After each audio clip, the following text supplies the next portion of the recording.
bakal selamatkan emas 40 sampai 50 ton per tahun. Mutiar ya. Mutiar. Ayo. Amin Rais.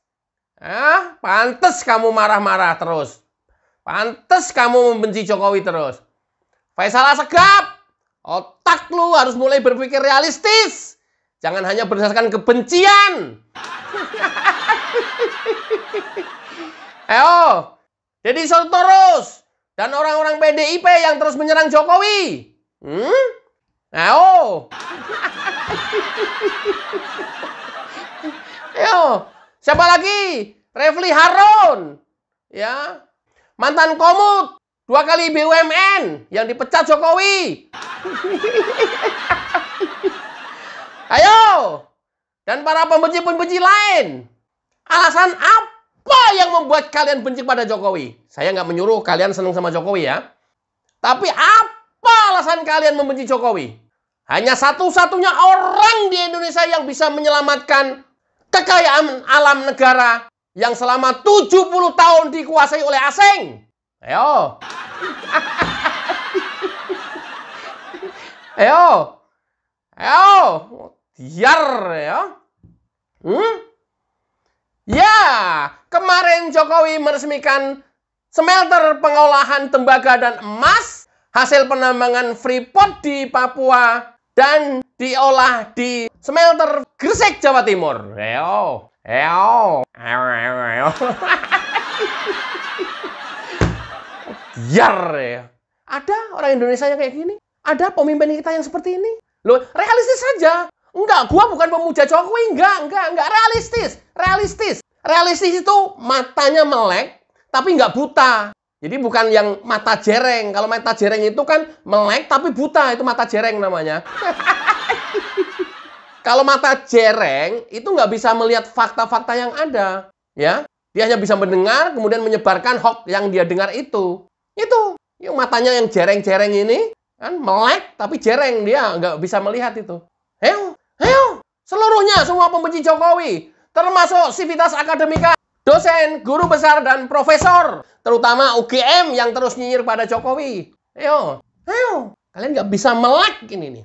70 tahun lebih. Indonesia tidak berhasil menguasai ini. Baru era Jokowi bisa menguasai Freeport dan memaksa Freeport untuk bikin smelter di Gresik, Jawa Timur. Ada pemimpinnya kayak begini. Loh, kalau Jokowi mementingkan dirinya sendiri dan keluarganya, transaksional saja. Ketika memaksa tidak berhasil, kemudian langsung dikasih kompensasi, udah diterima aja. Siapa yang nggak tahu? Siapa yang bisa lihat? Terus jalan aja terus.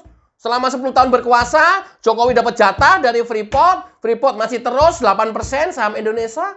Selesai urusan. Nggak banyak musuh, nggak banyak dihujat, nggak diserang Amerika, nggak diserang juga sama antek-antek Amerika yang orang Indonesia hari ini. Ngapain capek-capek Jokowi? Ngapain sampai difitnah, dicaci maki? Tidak hanya dia, seluruh keluarganya. Loh, ini kan karena komitmennya Jokowi.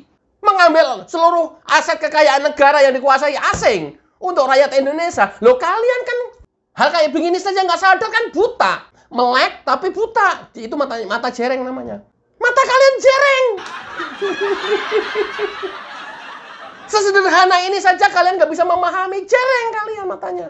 Oke, coba kita lihat ya. Peresmian smelter Freeport di Gresik oleh Presiden Joko Widodo. Check it out. Ini smelter yang sangat besar sekali dengan investasi juga yang sangat besar sekali. Tadi pagi di PT Aman di Sumbawa itu investasinya 21 triliun rupiah dengan kapasitas produksi bisa sampai 900.000 ton konsentrat. Yang di sini PT Freeport Indonesia investasinya 56 triliun rupiah dengan kapasitas produksi bisa mencapai 1,7 juta ton konsentrat tembaga.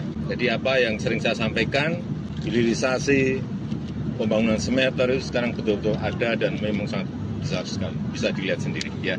Pajak daerahnya berapa yang ke Papua dan kabupaten-kabupaten yang ada di sana. kemudian dari dividen, dari royalti, dari PPh Badan, dari PPh 21, dari pajak ekspor, biaya keluar, ya semua dihitung aja. Dihitung, tolong dihitung. Pak, terkait dengan penambahan saham 10% untuk Freeport itu kelanjutan? Masih dalam negosiasi. Dulu saat kita mengambil 51%, itu juga negosiasinya juga tidak sebulan, 2 bulan, 3 bulan, tahunan, alot, bukan hal yang gampang, hal yang sangat, dan saat itu memang banyak yang sudah pesimis, tapi saya masih optimis bahwa akan kita dapatkan 51% saham mayoritas. Ini masih proses, nanti tanyakan prosesnya ke Pak Menteri SDM, tapi saya minta memang secepatnya harus di-clearkan, karena smelternya juga sudah jadi, dan ini adalah milik Indonesia. Ya. Besok juga akan kita resmikan smelter untuk boksit yang menghasilkan aluminium di Mempawah, Kalimantan Barat.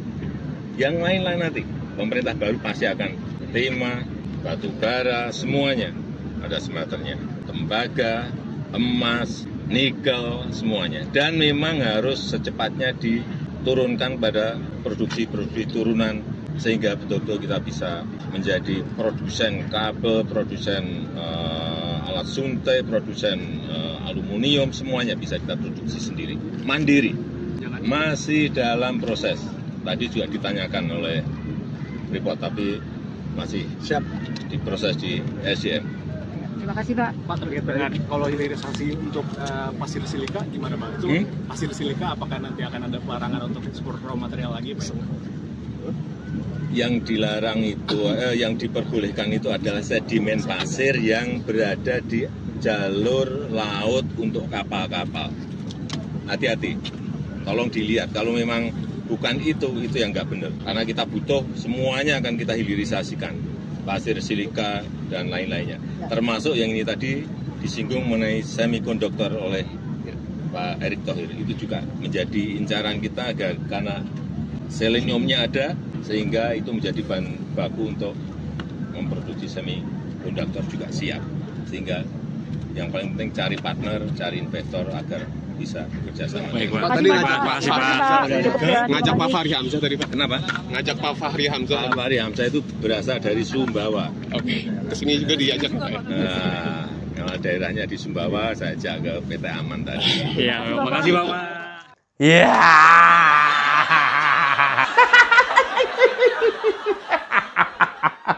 Investasi pembangunan smelter Freeport, pengolahan tembaga dan emas, pasir menjadi, saya istilahkan pasir ya, pasir menjadi batangan tembaga, pasir menjadi batangan emas, menelan biaya 56 triliun rupiah. Dan nggak gampang pemerintah bisa memaksa Freeport untuk bikin smelter di Indonesia. Selama 70 tahun lebih mereka nggak mau, karena bakal diketahui kandungan-kandungan lainnya yang ada di tambang Freeport. Otak para pembenci masih jereng mata kalian? Nggak ngelihat fakta ini? Memang gampang, memang mudah. Loh, faktanya 6 presiden berganti juga nggak mampu loh. Apalagi Megawati. Yang ada juga dijual. Loh, ini kalau seperti ini sedikit mengangkat isu tentang pengambil alihan Freeport. Ini saya analogikan ya. Kemudian Freeport kebakaran jenggot, langsung ngasih kompensasi penghasilan Freeport ke pribadi Jokowi. Selesai urusan, men. Sorry ya. Dan sepertinya seperti itu. Sorry tuh sih. Dan sepertinya selama bertahun-tahun seperti itu. Lo ngapain Jokowi capek-capek? Banyak musuh. Ngapain capek-capek? Keluarganya dihina, dicaci maki. Apa yang dibelain Jokowi? Termasuk membubarkan Petra kemarin. Memang nggak banyak musuh. Semua orang memusuhi lah. Lantas kalian, kita rakyat biasa yang goblok, nggak punya pendidikan seperti saya ini, ngikut-ngikut mereka gitu? Ya enggak lah. Sorry tuh sih. Mereka lebih goblok dari kita soalnya. Apa? Muaranya kepentingan, muaranya urusan pribadi, muaranya bisnis mereka. Mereka dapat keuntungan. Lah kita? Hah? Loh kayak begini kok kalian diperalat mau loh? Mereka kan terstruktur, sistematis, dan masif menyebarkan isu-isu itu. Di semua media sosial, di platform semua media sosial. Kita masyarakat yang hanya nyimak, yang bisa scroll-scroll doang, mempercayai itu. Loh kak, kiamat. Sampai hari ini, ya, kalau teman-teman nonton media mainstream, TV, maksud saya, Jangan percaya omongan-omongan para politisi, pengamat, akademisi, sivitas akademika yang menjelek-jelekan Jokowi. Jangan pernah percaya. Jangan juga kalian percaya sama konten-konten yang terus menyerang Jokowi yang notabene mereka itu berafiliasi dengan partai tertentu sampai dengan hari ini. Jangan pernah percaya. Karena apa? Ya kepentingan semuanya. Jangan pernah percaya. Kepentingannya apa? Ya mereka pengen menghancur leburkan Jokowi dan keluarga Jokowi. Apalagi pasca sekarang tidak berkuasa. Hati-hati. Hati-hati. Hati-hati. Please kasih tahu tetangga terdekat, teman terdekat, saudara terdekat. Mereka kemakan propagandanya mereka. Yang memang mereka sudah dipelihara untuk melakukan propaganda itu. Mereka peliharaan asing. Mereka peliharaan asing. Banyak banget kok kepentingan asing yang disikat sama Jokowi. Banyak banget kok kepentingan asing yang kerannya ditutup sama Jokowi. Bagaimana nggak marah-marah?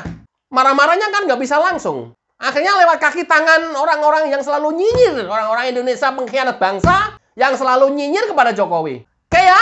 Mudah-mudahan ini membawa manfaat bagi kita dan rakyat Indonesia pada umumnya. Wassalamualaikum warahmatullahi wabarakatuh. Cayo.